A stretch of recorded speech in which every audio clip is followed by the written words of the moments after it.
The first Kenyan to play in the NFL has been deported by U.S. Immigration and Customs Enforcement. Daniel Odongo made headlines in 2013 when he swapped rugby for American football, a sport he had never played before, and signed with the Indianapolis Colts. He was ordered to leave the U.S. on March 23rd and was removed from the country 4 months later, according to an ICE statement. U.S. immigration officials say he overstayed his visa in 2016. ICE described him as a danger to the community, citing several arrests over the past decade, including for intimidation, battery, and disorderly conduct. He spent time in a psychiatric hospital after leaving the NFL, and his mom and lawyers have been quoted saying he suffered from mental illness and injury. He has made no comment on the allegations, and it is not clear where he was deported to. Wow, the first ever Kenyan-born player to play in the NFL has been deported from the United States, according to ICE. His name is Daniel Odongo, and he played as a linebacker for the Indianapolis Colts. He signed with the Colts in 2013, but officials say he overstayed his visa in 2016 when his contract ended, as in his NFL career ended in 2016. ICE says an immigration judge ordered for his removal in March, and he was removed on June 20th. ICE also says that Odongo was convicted in 2020 for criminal mischief causing damage, which is a misdemeanor, and he did serve time for that in jail. ICE goes on to say that he's faced other charges over the years, but those charges were later dismissed and did not lead to any convictions. ICE says his deportation was related to criminal history and his immigration status. But also court records indicate that he had a serious mental illness, but they cited that it could possibly be linked to CTE. And one doctor even described him as acutely psychotic with traumatic brain injury.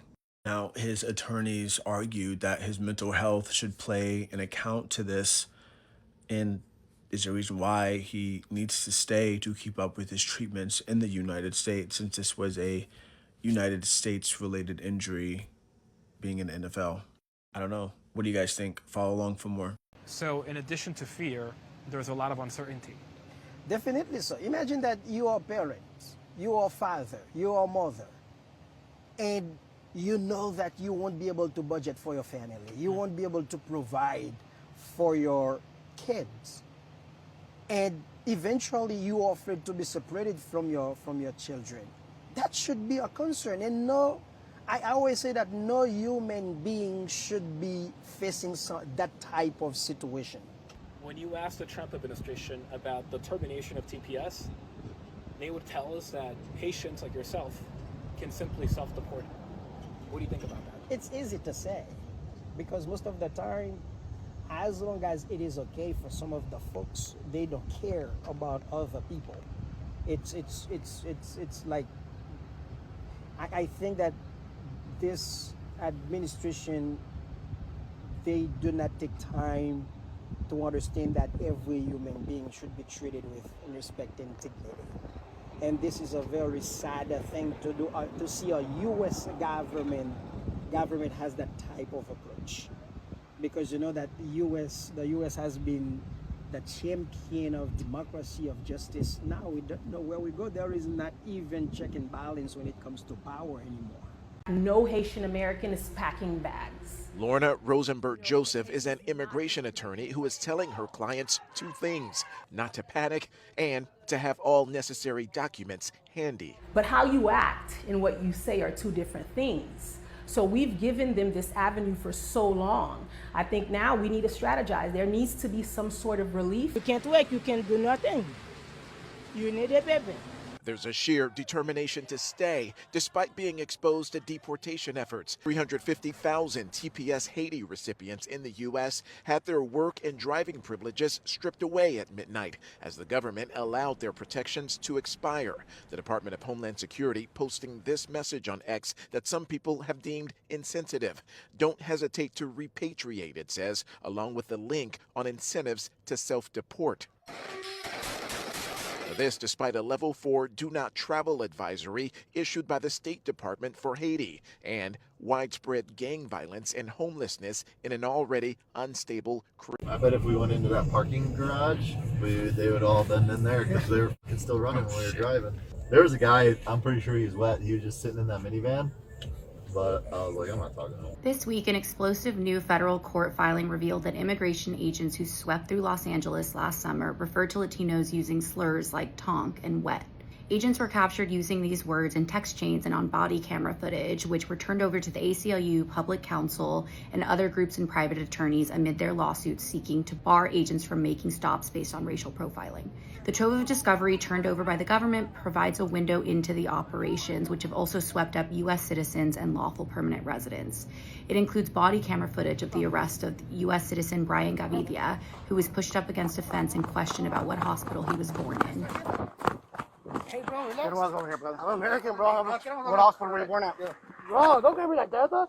I'm not going to steal, American. You a citizen or not? Yes, bro, I'm American. Okay. What hospital were you born at? I don't know. Hospital I was born in, bro. Yeah, bro, I'm American, bro. What hospital were you born at? I don't know, dog. I can show you my ID. What state were you born? Bro, I can show you. I got my real ID with. No, man. It also includes footage of agents out on operations, including one where they sprang out of the back of a truck at a Home Depot. To read more, go to latimes.com.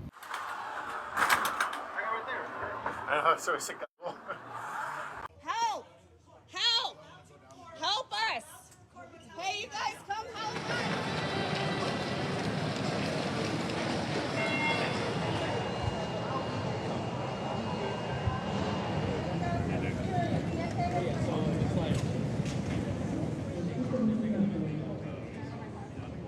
Chantal, say nothing at all. Offer them nothing, show them nothing. And furthermore... Yeah, she's right outside the door, Chantal. And she's right outside, and that's fine. You can... We're going to close the door. ICE is here. Help us. Help us. No, don't show me in. Back up, please. I don't Back up, want to. please. No, stop.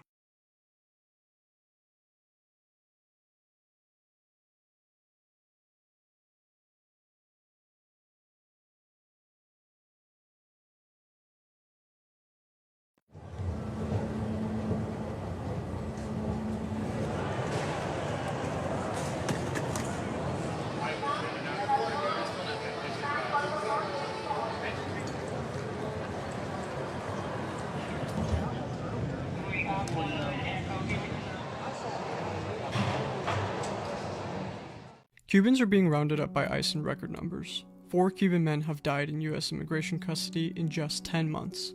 Isidro Perez was 75 years old. He lived in the U.S. for almost 6 decades. But in June 2025, ICE arrested him, and 3 weeks later, he died inside the Chrome Detention Center in Miami. Geraldo Lunas Campos was a father of 4 who had lived in the United States since 1996. ICE arrested him in July last year and transferred him to Camp East Montana, a tent detention facility. He died there on January 3rd. His death was ruled a homicide, and witnesses say guards handcuffed him and held him down while he said he couldn't breathe. His family is now suing. Aled Damien Carbonell Betancourt was 27. He died at the Miami Federal Detention Center on April 12th. His parents were in Cuba and couldn't come to bury their son, so his family raised money to have him cremated as it was the only way they could send him back home. Denia Dan Gonzalez was 33. Another man detained with him said Denny spoke about reuniting with his son in Mexico. Weeks later, Daniel was found dead in solitary confinement. ICE says he died by suicide. His mother, Lourdes, is asking for an independent investigation. Deportations, ICE arrests, and the blockade are all part of one system. Economic warfare makes life unlivable and pushes people to leave their home countries. Then, the United States detains and deports them for leaving. In Cuba's case, 1.6 million people have left in the last 5 years. Now, over 42,000 Cubans have deportation orders. 33 people died in ICE custody last year. At least 22 people have died in 2026. During Trump's second term, ICE detentions of Cubans have increased by 463%, while green card approvals for Cubans fell by 99.8%. In June 2025, detained Cuban men at Chrome spelled out one word with their bodies: SOS. Isidro Perez died in that same building 3 weeks later. For decades, politicians have built their careers claiming to speak for Cubans. Marco Rubio, Maria Elvira Salazar, Mario Diaz-Balart, and Carlos Jimenez should be speaking out. Their silence says volumes as ICE kills Cubans under their watch. These politicians don't represent Cuban Americans. We won't let them use our community as cover while Cubans die in U.S. custody. Not in our name. A 6-year-old girl spent 6 months in a federal child migrant shelter while her mother tried to get her out. Just a few days after they were reunited, both of them were detained by ICE and sent to a family detention center. So here's what happened. 2 years ago, her mother, Aurora, entered the U.S. through the desert. She didn't think that her daughter could make the journey, and so she left her behind with family in Mexico. She settled in Mississippi, and then a family member brought her daughter to the border so that they could be reunited. Her daughter was sent to a federal child migrant shelter, and Aurora had to send reams of documentation, including a DNA test, in order to prove that she was the mother. So under previous administrations, the focus was on the best interest of the child, which was seen as being released as quickly as possible to the least restrictive setting, which is, at home with a parent or a relative, regardless of immigration status. The Trump administration says that as a result, children were released into dangerous situations to unvetted sponsors, and so they've put in place a number of extra requirements. As a result of these extra steps, the amount of time that the children are spending in these shelters has increased from 30 days on average in fiscal year 2024 to around 200 days now. When unaccompanied children cross the border, they are transferred into the custody of the Office of Refugee Resettlement, which is a different agency from those that are tasked with immigration enforcement. Traditionally, there's been a kind of a wall between them, and under the second Trump administration, there has been a lot more cooperation between the two agencies. The day before Aurora got her daughter back, immigration agents visited and told her to come in for an immigration check-in to answer a few questions. When she and her daughter went to the check-in, she was detained. DHS said that she admitted that she had been smuggled into the United States illegally. After 3 weeks in the family detention center, Aurora and her daughter were released. She's having to have regular check-ins with ICE. She's on an ankle monitor. She is going to go through her immigration court process, but she's very worried that she could soon be deported. At night, sometimes she said her daughter gets up and cries, thinking that she's still detained. ICE deported a man, his wife followed him, and now they're both dead, and a 14-month-old child is parentless. In April of 2025, Nixon Perez Paz was driving to work when he was pulled over by an unmarked vehicle. ICE agents got out of the car, detained him, and took him into custody. He was eventually deported to Guatemala. But his wife, Gonzalez de la Cruz, initially stayed in the U.S., gave birth to their daughter. But when the financial pressures and the pressure of being here scared and alone without a father for her daughter became too much to bear, she left to Guatemala to be with her husband. Here's the tragic part. Nixon and his wife were found gagged with their hands and feet bound, and they were killed. Their 14-month-old daughter, who was born in the United States, was found crying next to her mother. And before you go out and say this guy must have been a criminal, that's why he was deported, I call BS, because this agency didn't find court records to confirm the 2 DUIs that Nixon was allegedly convicted of. And they also found a 2010 charge for an open container that had charges dropped. His brother gave such a tragic quote saying that if immigration hadn't picked up his brother, his sister-in-law and his brother would have been alive. That was precisely why they came to the U.S., to seek protection, because they were afraid for their lives in Guatemala. And now that they were deported and now we're dead, immigration does not care. Despite how Zoran feel about ICE, ICE is surging in Queens, y'all. They have an operation called All Hands on Deck, and they're going to expand throughout the boroughs of New York. So right now they're targeting undocumented immigrants with prior records, criminal records, or local arrest warrants who were released by local police. And this is happening because the sanctuary cities, they don't honor the ICE detainers, right? So because NYC is a sanctuary city, local jails refuse to honor ICE holds. They release individuals instead of handing them over to federal agents. ICE is now flooding the streets with agents to manually track down and arrest these targets in public spaces. They're going to be moving from Queens into Long Island and all over the NYC boroughs. Hudson Valley, agent sighting are spiking in White Plains, Newburgh, Middletown, and Monroe, expanding directly into non-compliant sanctuary hubs. This is nationwide. So they're going to expand directly into other non-compliant sanctuary hubs like Chicago, Ohio, Miami, and Orlando. ICE has officially reopened a massive 1,000-bed facility at Delaney Hall in New Jersey. The goal is for this facility is being used to rapidly process, hold, and fast-track the deportations of everyone swept up in the tri-state area. So yeah, despite what Zoran was talking about, abolish ICE, ICE is not welcome in NYC, they're there right now carrying out this operation, all hands on deck. They reopened the Delaney Hall in Jersey so they could, fast track these deportations. Why isn't the NYC handing over the criminals? I don't understand. Why are you making things difficult where ICE got to go hunt these people down? Like, you already have them detained, but then you're just going to release them. But yeah, that's what's going on. The surge already started in Queens, and then it's going to expand. Let me know what y'all think about this. Should New York comply with the ICE detainers, or should they be non-compliant? And this is what's happening. The surge. This is what this creates, a surge. Being checked. The citizens. Okay. Everything in there is not U.S. citizens. Okay. All right, so we can expel these guys. Let's keep. Maybe we move all of the 10-15s maybe back in there if we know that's all that. There's left. That way. Go.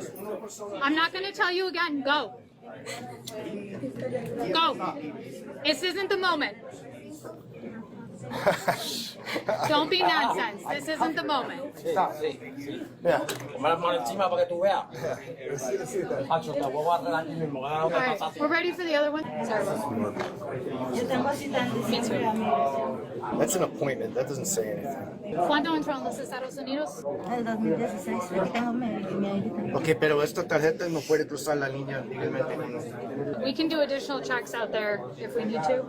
We've got the facial rec stuff. I mean, she's not a citizen, she iwi. Pero ¿cómo entró la última vez? ¿Cómo? ¿Con un visa, con un pasaporte o salto la cerca? Yo no puedo contestar, puedo llamar a mi abogado. Okay. Puedo llamar a mi abogado. One coming behind you? The one that had to use the bathroom. Okay. Is she... This is where she came from. Okay, but does anybody talk to her yet? I don't know that either. Okay. ¿Eso sale el baño? Sí, ya lo sé. ¿Ya lo usaste? Ah, ok. She's good. She's good, U.S.A? Oh, ¿de dónde es? No vas a responder hasta vas a estar Voy a llamar a mi abogado. Gracias. She's refusing to answer. So we can identify her? Does she have identification? ¿Identificación? Oh, sí. Okay, we'll just run that. Necesito un visa. ¿Visa? Sí. ¿Cómo tuvo eso? ¿No visa? Sí, ¿De qué país? ¿De qué país? Nicaragua. Necesito un visa. Okay. ¿Cómo se paga? ¿Dónde cruzó la frontera? Por aeropuerto. ¿Dónde? Aeropuerto. El aeropuerto de Miami. ¿Cuándo? El 13 de septiembre. September. Last year? Hace 2 años. Dígame la verdad. Dígame la verdad. ¿Aquí lo está diciendo legalmente? ¿Cómo? Dígame la verdad. Aquí lo está diciendo. No. Necesito un visa. No visa? No tengo. No. You have no visa. Por los Estados Unidos. Yo entré por el aeropuerto. No, con visa no. No visa. Aquí lo está diciendo. Ilegal. Ya está la visa. Vaya con mi compañero, está ahí. Ok. Apaguen el teléfono. Apaguen su teléfono, por favor. No, apaguen el teléfono.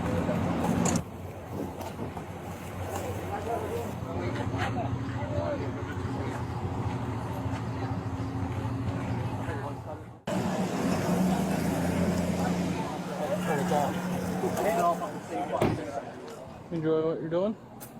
No. Wasn't being crazy. He didn't want to get out the van. He got his ass up out the van though. Gotta go. He came in my motherfucking country. He gotta get the fuck out.